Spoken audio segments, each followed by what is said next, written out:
Hello students, आज का topic है the problem of dangling else. Now we let us understand what is dangling else.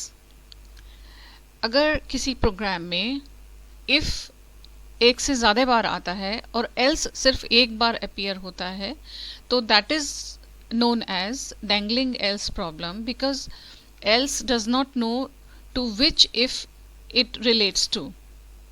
इससे एक ambiguity develop होती है, डैंगलिंग एल्स की प्रॉब्लम डेवलप होती है। जावा में एल्स हमेशा सबसे जो क्लोजेस्ट इफ होता है उसके साथ मैच होता है, तो एक से ज़्यादा इफ होने पर ये प्रॉब्लम अराइज होती है।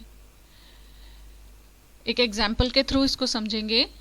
If n is greater than 0 and उसके बाद सेकेंड इफ अपीयर हो रहा है if n is less than 10, उसके बाद print a else print b। अब इसमें दो इफ हैं तो ये एल्स किसके साथ रिलेट होगा? इनर वाले इफ के साथ रिलेट होगा because this is the closest to this else. Java में हमेशा एल्स जो है वो जो सबसे पास उसके जो फर्स्ट अनमैच्ड इफ होता है उसके साथ वो मैच हो जाता है। तो अगर हम चाहते हैं, अगर हमारी प्रॉब्लम की रिक्वायरमेंट ये है कि ये एल्स इस आउटर इफ के साथ रिलेट हो, तो हम इसको कैसे सॉल्व करेंगे?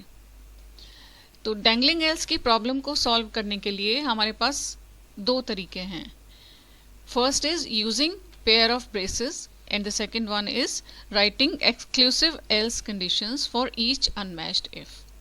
So let us see how can we do this using pair of braces.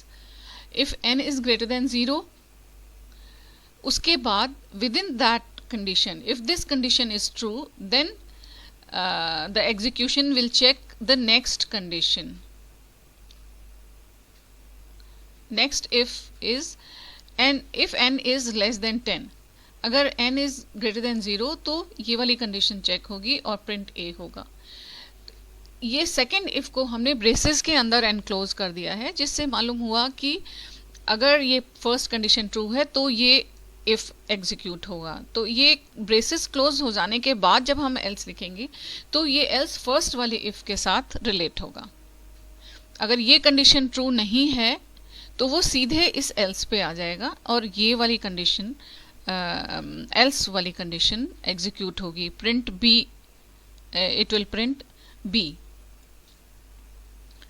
अगर कंडीशन ट्रू है तो ये इफ एग्जीक्यूट होगा, अगर ट्रू नहीं है तो एल्स वाली कंडीशन एग्जीक्यूट होगी।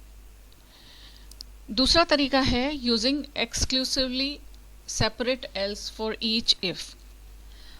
जैसे हमने first condition the if n is greater than 0, अगर ये कंडीशन ट्रू है तो हम दूसरी कंडीशन चेक कर रहे हैं if n is less than 10। अगर ये कंडीशन भी ट्रू है तो a प्रिंट होगा।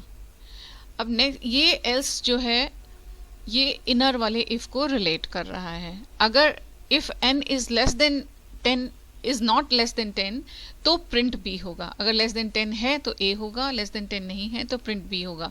और ये this whole thing is within the first if condition. ये सब तभी होगा जब n की वैल्यू ग्रेटर देन 0 होगी।